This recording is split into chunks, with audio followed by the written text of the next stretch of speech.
जय हिंद दोस्तों, आपका स्वागत है IQGS सेंटर में। आज हम लोग तुगलक वंश के बारे में बात करेंगे। इससे पहले मैंने फर्स्ट एंड सेकंड पार्ट में तुगलक वंश को समझा दिया था, तो अगर आपने फर्स्ट एंड सेकंड पार्ट को नहीं देखा है तो उसको जाके पहले आप लोग देख लेंगे, ताकि ये थर्ड पार्ट जो है इसका वो अच्छे से आपको समझ में आ जाए। तो हम लोग थोड़ा सा बात कर लें कि फर्स्ट एंड सेकंड पार्ट में हमने क्या चीज़ की बात की थी। तो तुगलक वंश के संस्थापक गयासुद्दीन तुगलक के बारे में हमने जानकारी ली थी, और सेकंड पार्ट में गयासुद्दीन तुगलक का ही एक बेटा हुआ करता था जिसका नाम था मोहम्मद बिन तुगलक, तो उसके बारे में हमने जानकारी ली थी।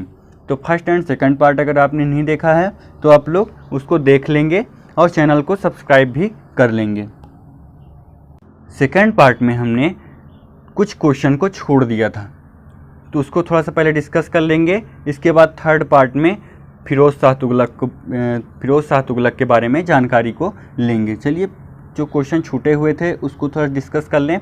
तो जो 1333 में इब्न बतूता भारत आता है, इब्न बतूता के बारे में 2-3 क्वेश्चन पूछे जाते हैं। जैसे कि पूछ लिया जाता है कि इब्न बतूता भारत कब आया था, तो 1333 में आया था। इब्न बतूता भारत किसके काल में आया था, तो मोहम्मद बिन तुगलक के कार्यकाल में आता है। चलिए, और क्या है क्वेश्चन। तो मोहम्मद बिन तुगलक ने इब्न बतूता को दिल्ली का मुख्य काजी नियुक्त कर देता है। जो मोहम्मद बिन तुगलक था इससे कुछ ज़्यादा ही लगाव हुआ करता था इब्न बतूता से। इब्न बतूता को मुख्य काजी दिल्ली का नियुक्त कर देता है। ये क्योंकि इब्न बतूता था तो ये भारत का निवासी नहीं हुआ करता था। ये जो है तो आता है कहाँ से, ये आता है अफ्रीका से।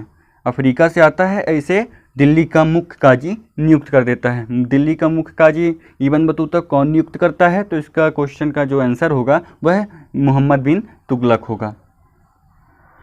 मोहम्मद बिन तुगलक ने यहीं पे, ये इसका मतलब नहीं रुका, इसने मोहम्मद बिन तुगलक ने गयासुद्दीन नहीं, इब्न बतूता को चीन का दूत बनाकर भेज देता है।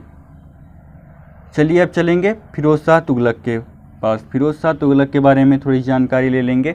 फिरोज़ शाह तुगलक का जो कार्यकाल माना जाता है तो 1351 से लेकर के 1388 तक के कार्यकाल को फिरोज़ शाह तुगलक का कार्यकाल माना जाता है। चलिए, इसी के बीच में हम लोग बात करेंगे।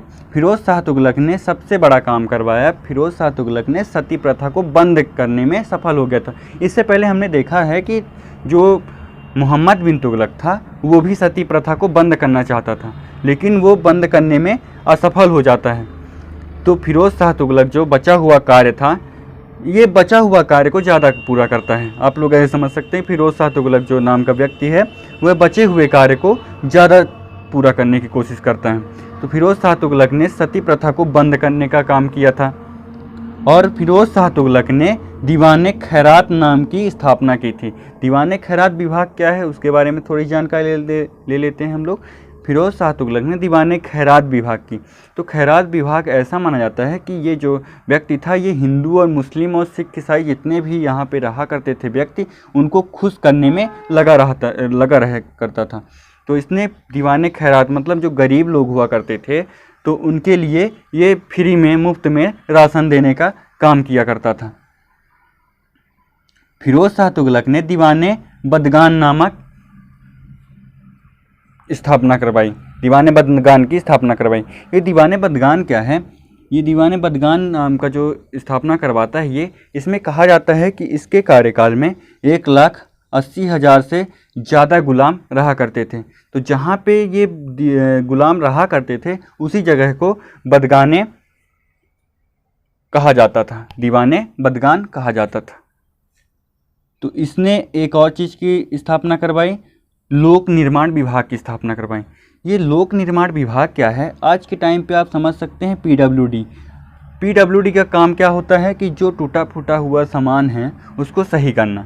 तो पीडब्ल्यूडी का टाइप का ये भी रहा करता था। जैसे कि इसने मतलब गयासुद्दीन तुगलक ने नहरों की स्थापना करवाई, लेकिन नहर को पूरा करवा नहीं पाया, तो फिरोज़ शाह तुगलक पूरा करवाता है।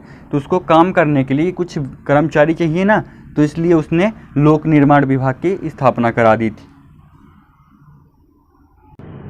लोक निर्माण विभाग का जो कार्य है उसके बारे में थोड़ी सी और बता दें हम आपको कि कुतुब मीनार नाम की जो मीनार है वह एक बार गिर जाती है। टूटकर गिर जाती है। तो ये जो फिरोज़ शाह तुगलक है उसको बनवाता है, उसके साथ में ही एक अपना भी फ्लोर बनवाने का काम करता है। चलिए इसके बारे में थोड़ी सी और जानकारी ले लें फिरोज़ शाह तुगलक के बारे में। तो यह जो फिरोज़ शाह तुगलक है यह 5 शहर को बसाता है। 5 शहर में पहला जो शहर है उसके बारे में आपसे बात करें तो फतेहाबाद है। फतेहाबाद शहर की स्थापना किसने करवाई थी? तो ये फिरोज़ शाह तुगलक ने। दूसरा शहर होगा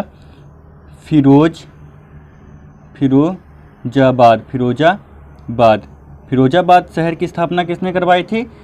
फिरोज़ शाह तुगलक ने। तीसरा जो शहर है